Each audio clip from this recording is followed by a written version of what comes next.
Hello students, welcome to EPG Pathshala. I am Professor Tejendra Sharma from Department of Commerce, Kurukshetra University, Kurukshetra. Today we are going to talk on the module Decision Making, Techniques and Processes from the paper Principles and Practices of Management. The objective of this module is to enable you to describe the nature of decision making, learn about various types of decision making, understand the concept, advantages, disadvantages and process of various types of decision making, and to elaborate the process of decision making process. Before we go further, students, it is really very important to understand the very concept of decision. What exactly do we mean by decision when we say the main role of a manager is to take decisions? A decision is a choice. You know, every situation we are faced with alternatives. So decision is basically the issue of making a choice from two or more alternatives. It is not as easy as it sounds, because decision has got its implementation, has got its implications on many other aspects of the subsequent performance of the organizations and individuals. Therefore, decision making can be defined as an act of choice by the manager from among two or more possible alternative courses of action in a given situation. Let us try to understand the nature of decision making. Decision making is a selective process. Since there are a large number of alternatives, the manager has to choose the one which is the best within his set of circumstances. Hence, it is a selective process. Decision making is not something that happens at one time and then there is no need to take a decision. Decision making is a continuous activity which happens in the organizations.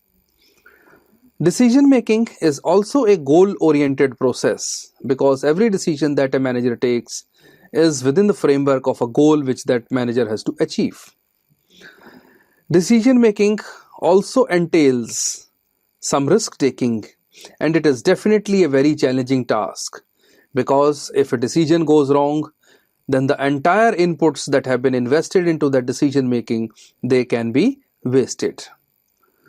Then decision making is not a mechanical activity. It's not something that can be done with the help of some mechanical devices. Decision making is a creative activity. Decision making is an intellectual activity, and decision making is a mental activity. A lot of decision making depends upon how skilled the person who is taking the decision is. And lastly, the decision making is a goal-oriented process. Decision making is a human and a rational process and is based on a reliable information, which is a very vital input for taking any decision. Decision making is also a time-consuming activity and requires effective communication between the people. Decision making is also a persuasive process and needs a lot of commitment on the part of all the people who are associated with it. Since the managers deal with a diversity of situations and play diversity of roles, therefore, there is also a diversity in the levels of decision makings. Every decision entails two very important components. One is the risk component. Every decision that you take carries certain amount of risk. There is a risk of failure, there is a risk of loss as a result of taking a particular decision. And every decision that is taken is always taken under some degree of uncertainty, because whenever there are alternatives, there are possibilities that the outcomes of those alternatives will be different, implying that there is going to be some degree of uncertainty within which you have to perform. So, depending upon different levels in which a manager is functioning, the degree of uncertainty and risk varies, and the managers have to take the decisions within this broad framework of risk and uncertainty. let us try to understand some levels of decisions and how they pertain to the risk and uncertainty at different levels of management. Starting from the lower management. The lower management decisions are primarily program decisions. Program decisions or the certain decisions, because the perspective of the decisions is very narrow. The perspective of the decisions is within a very small domain. They have to deal with routine kinds of the decisions. For instance, say we have a shop floor manager. The types of decisions that a shop floor manager would have to deal would be, say, how to meet the production target which has been assigned to that manager, how to deal with the absenteeism, how to get the raw material, how to get the other resources so that today's objective can be achieved. There won't be much of a risk involved in it. Maybe maximum risk could be some delays or some, say, lack of coordination between the resources, and the loss would also be to the extent of maybe loss of a day's production maximum. So there is a very limited range of uncertainty, there is a very limited range of risk. And moreover, say he takes a decision today, tomorrow also he'll take a same decision, day after tomorrow also that manager will take a same decision. So there is going to be a repetitiveness in the kinds of the decisions which people at the lower level of management are going to make. As one rises in the hierarchy, let's say one goes to the middle management. Middle management is faced with certain degree of uncertainty. The types of problems which middle management face would be different from the problems which the lower management face. So as the uncertainty rises, the decisions of middle management tend to become non-programmed decisions. When you work under uncertainty, you also encounter certain risks. So whenever middle management has to take decisions, they will have to take the decisions which are not the routine decisions, or the decisions which have got a broader perspective, a broader horizon. For instance, say middle manager, factory manager would be looking at the decisions for production, such as what can be, say, different ways of cost cutting for arriving at the similar kind of a product, or what can be the newer machines or newer technologies that can be installed. Now this will be typical middle management decisions. You don't take in a routine, but you take with a particular time frame, you take with a particular time horizon. Now there are higher degrees of risks and there are higher degrees of uncertainty also within which the middle management performs. Now middle management gets a broad framework of their domains from the top management. The top management's role in an organization is really very important, because top management has to do what is known as the strategic planning, the vision, or have to take the decisions under absolute uncertainties. At times they have to take decisions under uncertainties. The top management needs to take non-programmed decisions. For instance, while specifying vision, they might look at, say, setting a target of, say, achieving a sales of a particular amount in next 3 years or 5 years, and this will entail a very thorough understanding of the environment, very thorough understanding of the competition. Only then probably they will be able to take a particular decision which will be under a high degree of uncertainty, and it will also carry a high degree of risk. So depending upon different levels, the nature of decisions and types of decisions that manager takes in the organizations, they are quite different. Program decisions. Program decisions are repetitive in nature and do not require much deliberation. These types of decisions can be handled through established rules, procedures, policies, and standard operating procedures. These types of decisions are made by middle level or the lower level managers in accordance with some policies, rules, and procedures. Program decisions are used for dealing with complex as well as uncomplicated issues. Decisions are action-oriented, and mistakes made are also not very costly, and the resources required by them are less. Let us take the case of a shop manager who is taking a decision on production planning on day-to-day basis in his shop floor. For him, he has to do the same kind of a job on daily basis. He has to see that the production targets are met and those targets are given on daily basis. The only problems that he would have to face probably would be the raw material, the availability of power, the availability of personnel, and if they are not available, the maximum loss would be maybe 1 day's production. Hence, there is a very limited domain for this type of the decisions. The second set of decisions are the non-programmed decisions. The decisions which are non-repetitive in nature and are made by top management. These decisions are of long-term horizon, and these decisions require high resources. These decisions are thinking-oriented, and the mistakes can put a company in jeopardy. The intuition and experience are major factors when a manager has to take this kind of a decision. For instance, say the top production team working in close association with research and development wing is planning to implement a new process to increase the output and the quality of a product. Now, this will entail long-term horizon. This will require high resources. A high degree of risk is associated.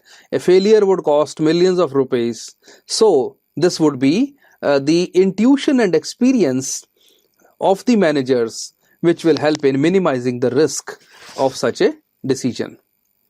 Then decisions can be also classified as major and minor decisions.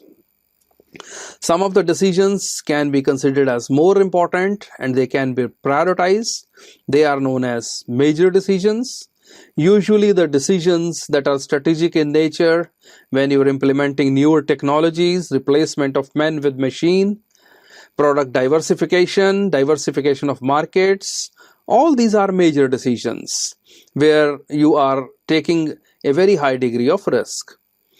Similarly, there could be some minor decisions, the decisions related to maybe some inventory positions, maybe other things, which can be done by the lower level managers and are not so prioritized for the top management. So decisions differ on this. Then decisions also can be classified as routine and strategic decisions. The routine decisions are the tactical decisions with high degree of efficiency in the organizational activities and are of short duration and taken by the middle level or the lower level managers. The strategic decisions are related to policy matters, the impact of which is felt for a very long period of time, the decisions pertaining to, say, plant location, selection of distribution channels, starting of new products. All those would be the typical examples of some of the strategic decisions which the firms have to take.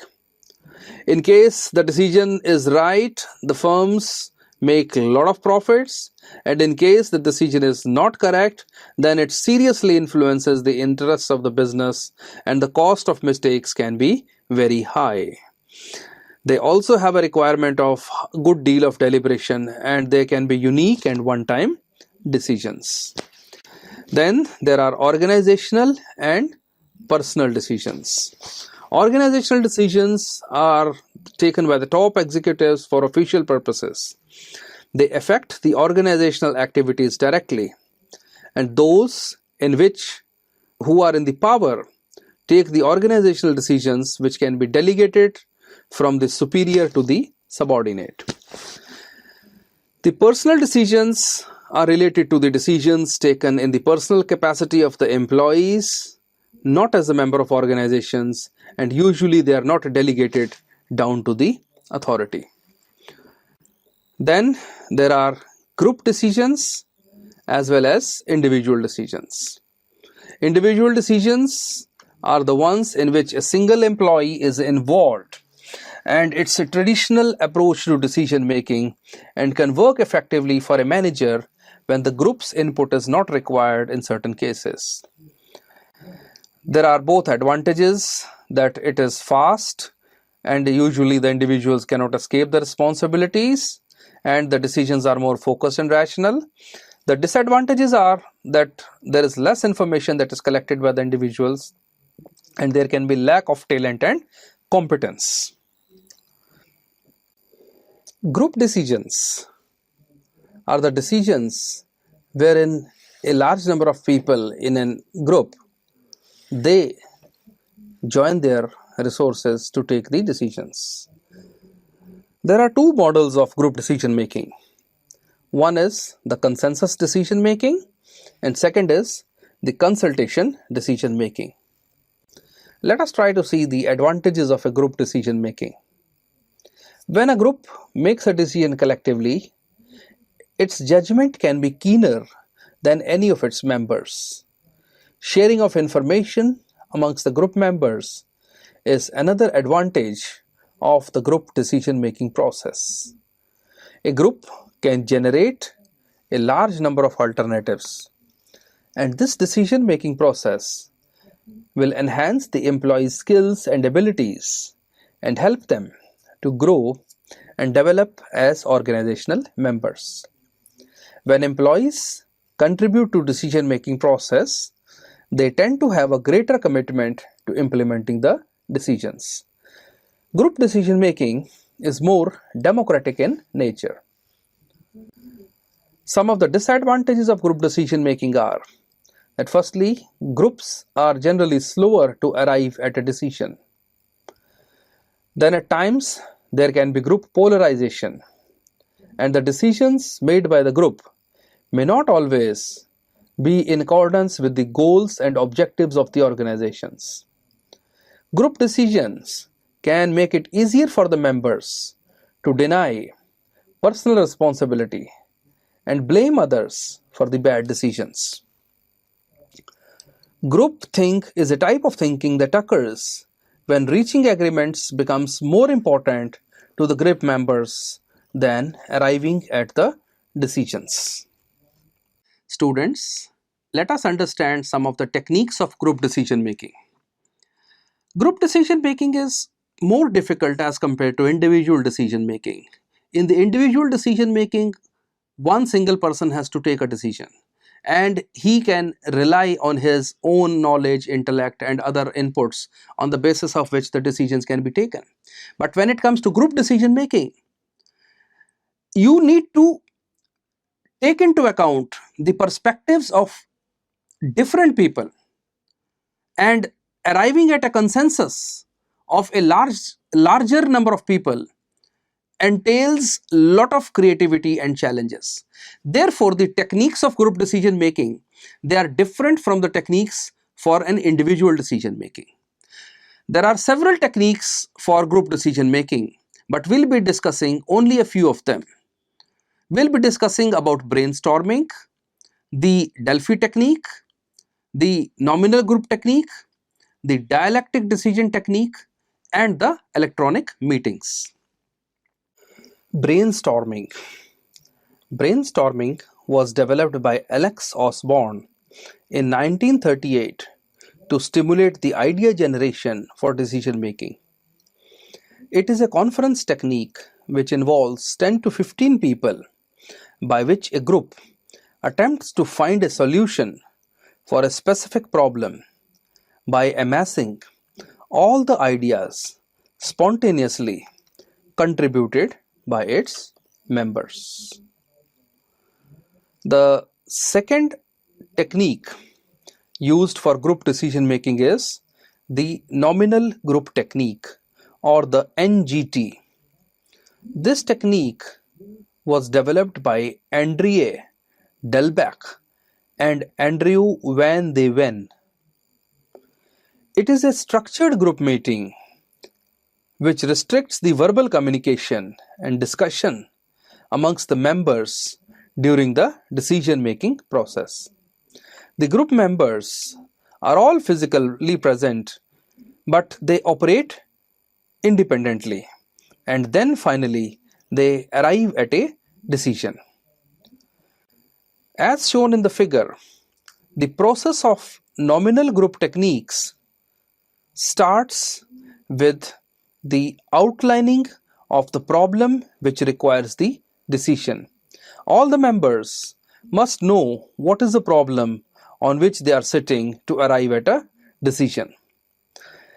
After having understood the problem clearly, sufficiently, and with the parameters in the quantified term, the next stage is to write down the ideas on the problem independently.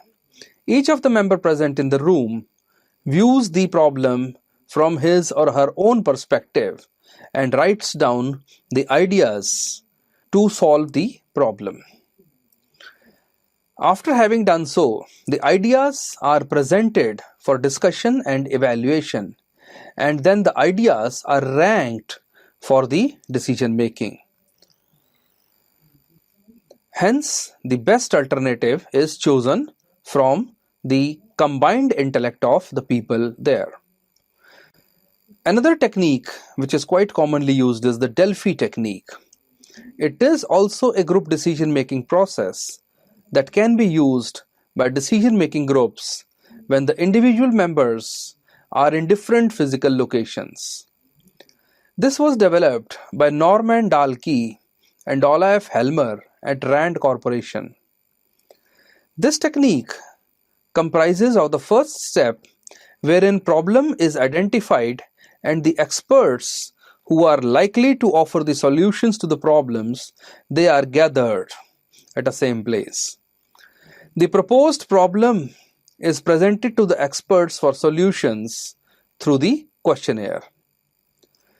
The responses of the experts, they are collected, and then the questionnaires, the data which has been generated with the help of the questionnaires, that is compiled, and then it is reviewed so as to arrive at a result on the basis of the questionnaire. The process is repeated until the consensus is reached. Another technique that is nowadays being used in the age of information technology is the electronic meetings, wherein the nominal group techniques and the sophisticated computer technology, they join together, and the experts who can make their contribution, they sit together with the help of electronic technology and hold an electronic meeting to discuss the problem and arrive at the solution. In addition to these, there are dialectic decision techniques. The advantage of dialectic approach is that there are different range of ideas that can be explored. It provides help while on emphasizing the point of contention, that is the critical point. It provides with the incentive for bridging simultaneously the irreconcilable opposites, and also various sorts of incentives are provided in order to determine the factors of creativity. The figure shows the steps in dialectic decision making, in which a problem is shared with a group and two proposals, say a proposal A and proposal B, they are generated. After the two proposals have been generated, the assumptions underlying the proposal A and proposal B, they are identified. The presentation of proposal A will involve its pros as well as cons, and the same will be done for the proposal B. After analyzing both proposal A and proposal B in terms of its assumptions and pros and cons, a final choice will be made, and on the basis of that choice we'll have, say, alternatives, either to go for the proposal A or B, or a compromise of the proposal A or B. And if both of them are unable to offer any proper solution to a problem, then go and look for a newer alternative. So this way, looking at different, say, alternatives, different approaches to solving a problem, the decision which is most optimal is taken.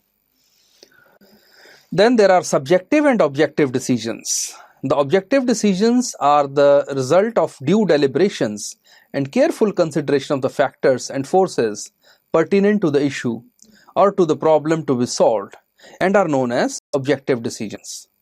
Subjective decisions are made in an organization without conscious mental effort and are known as the subjective decisions. So finally, we see that decision-making process basically comprises of the 7 stages. The first stage, starting from identifying the problem.